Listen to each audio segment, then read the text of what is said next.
Hello my dear students, how are you all बच्चों।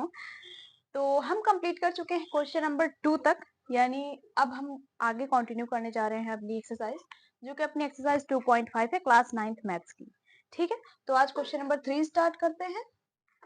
और देखो क्वेश्चन नंबर 3 में क्या कह रहा है, factorise the following using appropriate identities. इसके पिछले वाले क्वेश्चन में भी हमने आइडेंटिटी बता के क्वेश्चन को सॉल्व किया था।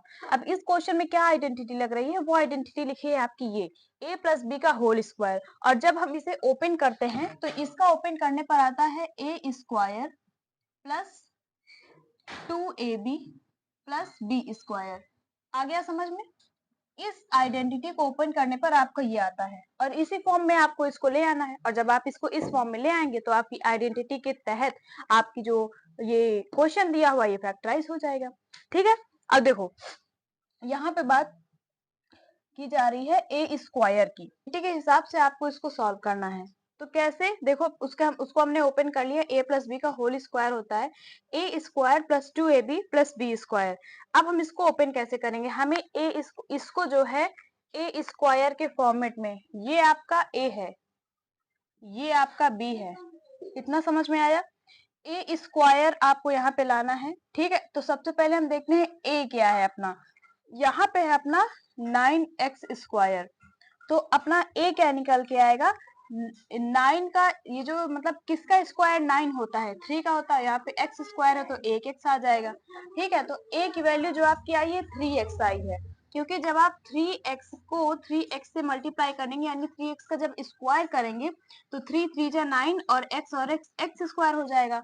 तो a की तो वैल्यू आपकी ये आई है, बट इसको स्क्वायर करने पर आपका ये आ रहा है। तो हमें यहाँ पे चाहिए a की वैल्यू, और a की वैल्यू आपकी निकल के आ रही है 3x। इतना समझ में आया।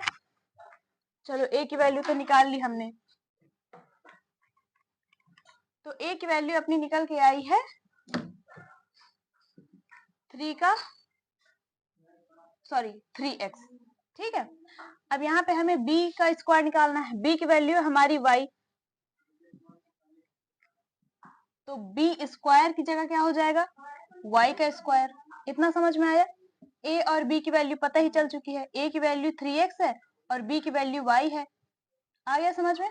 अब a स्क्वायर की जगह क्या आ जाएगा, a की वैल्यू हमारी निकल के आई है 3x का स्क्वायर प्लस 2 की जगह 2, और a की जगह आपका फिर आ जाएगा 3x और b की जगह आ जाएगा आपका y।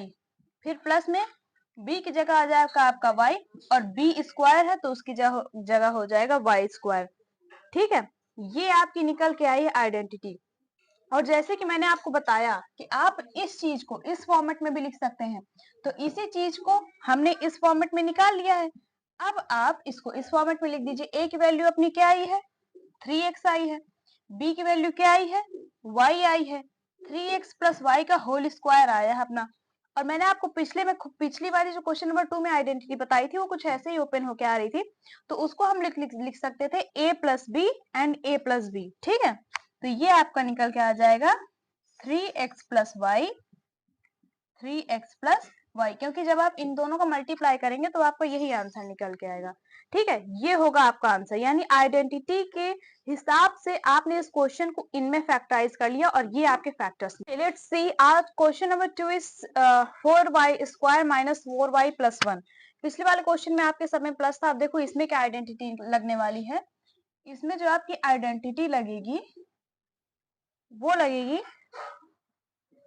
a माइनस बी का होल स्क्वायर, जो होता है आपका a square minus 2ab plus B square. ठीक है, इस चीज को पहले तो हम ये निकाल लेते हैं कि हमारी a और b की वैल्यू क्या होगी। a की वैल्यू हो जाएगी आपकी, देखो किसका स्क्वायर 4 होता है, 2 का होता है, और यहाँ पे y स्क्वायर है तो उसका एक y ले लो, 2y आपकी a की वैल्यू निकल के आ गई। b की वैल्यू तो आपकी यहाँ पे 1 है ही, तो वो 1 ही रहेगी। इतना समझ में आया। अब इस चीज को इस फॉर्मेट में लिखो। a स्क्वायर को हम लोग क्या लिख सकते हैं, 2y का स्क्वायर माइनस 2।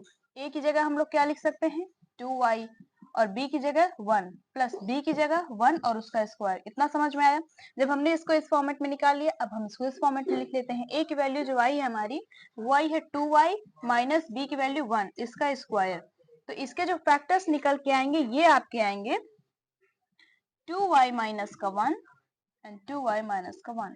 ठीक है, ये हुआ आपका आंसर। आइए क्वेश्चन नंबर थर्ड पे चलते हैं। To part third of question number 3 that is x square minus y square by 100। इसको मैं ऐसे लिख देती हूँ, आपको ज्यादा अच्छे से समझ में आएगा, आप थोड़ा कनेक्ट कर पाएंगे। ठीक है, तो देखो इसमें जो आपकी आइडेंटिटी लगेगी वो लगेगी आपकी ए स्क्वायर माइनस का बी स्क्वायर। देखो ए का स्क्वायर और माइनस का बी का स्क्वायर। ठीक है, ये जो आइडेंटिटी लगेगी इसमें पहले हम ए की वैल्यू निकालते हैं। ए की वैल्यू तो अपनी एक्स है ही यहाँ पे, तो ए की वैल्यू आ जाएगी अपनी एक्स और बी की वैल्यू क्या आएगी, यहाँ पे सिर्फ बी की वैल्यू निकाल रहे हैं, बी स्क्वायर दिया हुआ है। अब देखो वाई की स्क्वायर दिया है, सिर्फ बी की निकालनी है, तो एक वाई होगा ऊपर और किसका 100 किसका स्क्वायर होता है, वो होता है आपके 10 का। तो ये सिर्फ बी की वैल्यू निकल के आई, जब आप इसका स्क्वायर करेंगे तब ये वैल्यू निकल के आएगी। इतना समझ में आ गया। अब हम इसको, अब देखो ए स्क्वायर माइनस बी स्क्वायर को हम लिख देते हैं इसके फॉर्मेट में। तो अपना ए जो है एक्स निकल के आया, बी और बी जो है वाई बाय 100 निकल के आया, तो ये आपका हो जाएगा।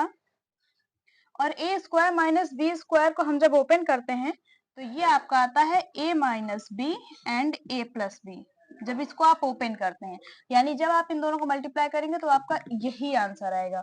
तो इस चीज को हम इस फॉर्मेट में लिख देते हैं, तो हमें पता चल जाएगा कि हमारी इस चीज की ये मतलब फैक्टर्स निकल के आएंगे। तो यहाँ पे a की वैल्यू है आपकी x माइनस बी का y बाई 10 और a की वैल्यू क्या है x प्लस में y बाई 10। ये हो गए हैं आपके क्वेश्चन नंबर थर्ड कंप्लीट और यही था इनका आंसर्स।